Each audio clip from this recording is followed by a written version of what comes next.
उपोषणासाठी तुम्ही बसलात. काय मागण्या आहेत आणि या पावसाच्या दिवसामध्ये तुम्ही आज का बसला होता उपोषणासाठी? जय शिवराय, जय भीम, जय संविधान. आज या ठिकाणी मी आमरण उपोषण करत आहे. याच्यामध्ये जे चिंचपाडा रोडला मॉडेल कॉलेज आहे, ते मॉडेल कॉलेज कल्याण डोंबिवली महापालिकेनं स्वतःहून अनधिकृत आहे असं घोषित केलेलं आहे. आणि त्यांच्याच लेटरचा आधारानं की आम्ही त्यांच्याकडे मागणी केली, जर तुम्ही म्हणता हे अनधिकृत घोषित आहे तर तुम्ही त्याच्यावर पाडण्याची कारवाई का करत नाही. त्यानंतर आम्ही फॉलोअप केला, आम्ही पत्रव्यवहार केला. त्याच्यावर त्यांनी MRTP अंतर्गत संचालकावर गुन्हा दाखल केला आणि गुन्हा दाखल झाल्यानंतर म्हटलं आता आम्ही लवकरच विद्यार्थ्यांना दुसऱ्या कॉलेजमध्ये शिफ्टिंग करू. युनिव्हर्सिटीचं पत्र आलं की नवीन ऍडमिशन तुम्ही घेऊ नये कॉलेजमध्ये. तरी सुद्धा त्यांना पैशाच्या बळावर आणि राजकीय पाठीच्या ताकदीच्या बळावर ह्या लोकांनी ऍडमिशन घेतले. कॉलेज चालू झालं, आम्ही पत्रव्यवहार करत गेलो, महापालिकेचे पत्रव्यवहार करत गेलो, त्यांचे पत्र येत गेले.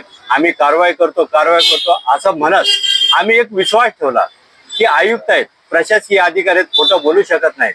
परंतु ज्यावेळेस आमच्या पत्रव्यवहाराच्या मर्यादा संपल्या त्यावेळेस आमच्या निदर्शनास आलं की आयुक्त हा लबाड आहे, खोटं बोलणारा आहे, आपलं कुठलंही काम करणार नाही. आणि त्याच्यासाठी मी मागच्या याच महिन्यात उपोषण केलेलं आमरण, त्यावेळेस सुद्धा त्यांना आम्हाला आश्वासित केलं की आम्ही कारवाई करतो.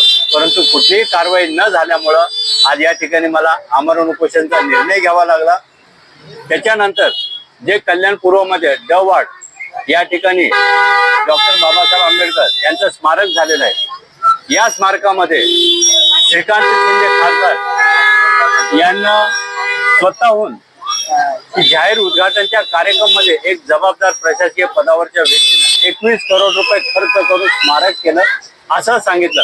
त्याच्यावर आम्ही अहवाल मागितला खर्चाचा, त्यांच्याकडून कुठल्याही प्रकारचा अहवाल देण्यात आलेला नाही, तो अहवाल जुळत नाही. मग आम्ही महापालिकेशी पुन्हा पत्रव्यवहार केला, महापालिकेकडे पत्रव्यवहार केला, त्यांच्याकडून अहवाल नाही आला.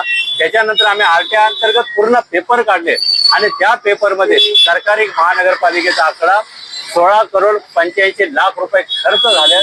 आणि त्याच्याही पुढे जाऊन सांगेल की ज्यावेळेस आम्ही एक्सपर्ट घेऊन गेलो आणि या स्मारकाला किती खर्च येईल असं, तर 3 ते 5 करोडच्या वर खर्चच नाही.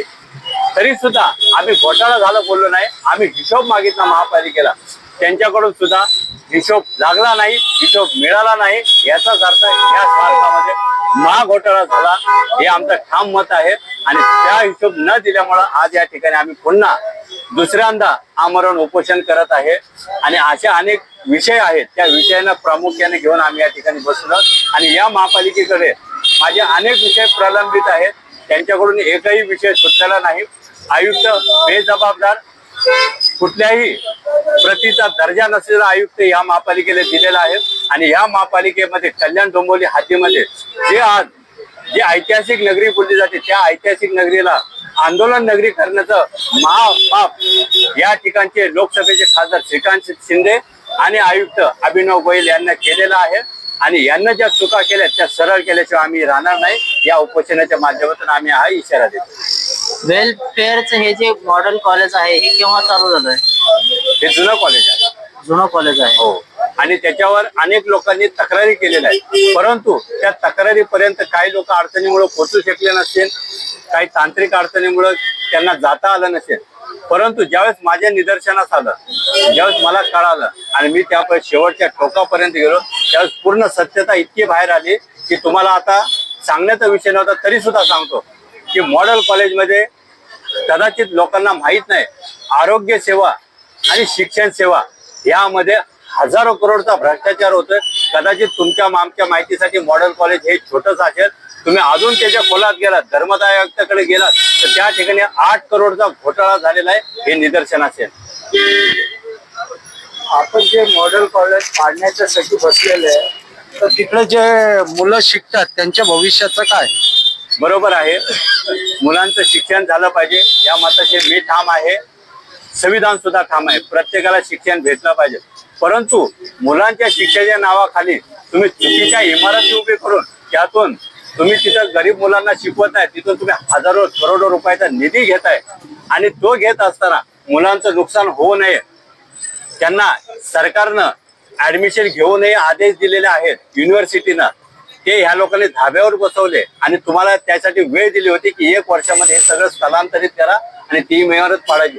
या लोकांना जाणीवपूर्वक भ्रष्टाचार करून पैसा कमवायचा आहे आणि आमदार खासदार असतील, नगरसेवक असतील, अन्य कोणी असतील, सत्ताधारी असतील त्यात किंवा एखादे इतर तिराईत व्यक्ती सुद्धा असतील, पैशाच्या बळावर ह्या लोकांनी सिस्टम विकत घेतलेले आणि 1 वर्ष त्याच्यावर पाडण्याची कारवाई झाली नाही. एखाद्या सामान्य माणसाची जर 4 फुटाची भिंत बांधली तर 400 पोलीस जातात, 400 अधिकारी जातात, ती भिंत लगेच पाडतात.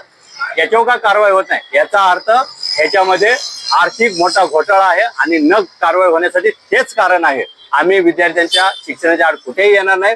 त्यांना वेळ मागावी आणि आम्हाला रायटिंग मध्ये द्यावं की इतक्या दिवसात आम्ही विद्यार्थ्यांचं स्थलांतर करतो आणि या दिवशी आम्ही हे कॉलेज पाडू. आम्ही उद्याची उद्या नाही, आत्ताच्या आत्ता उपोषण सोडून देऊ. पण मला अधिकाराच्या रायटिंग मध्ये पाहिजे, ते पण कनिष्ठ अधिकारी अजिबात चालणार नाही. अभिनव गोयलनं स्वतः रायटिंग मध्ये द्यावं आणि ते देत असेल तर आम्ही विश्वास रायटिंग वर ठेवू. आयुक्तावर अजिबात 1 पैशाचा विश्वास नाही. महा लबाड माणूस आहे.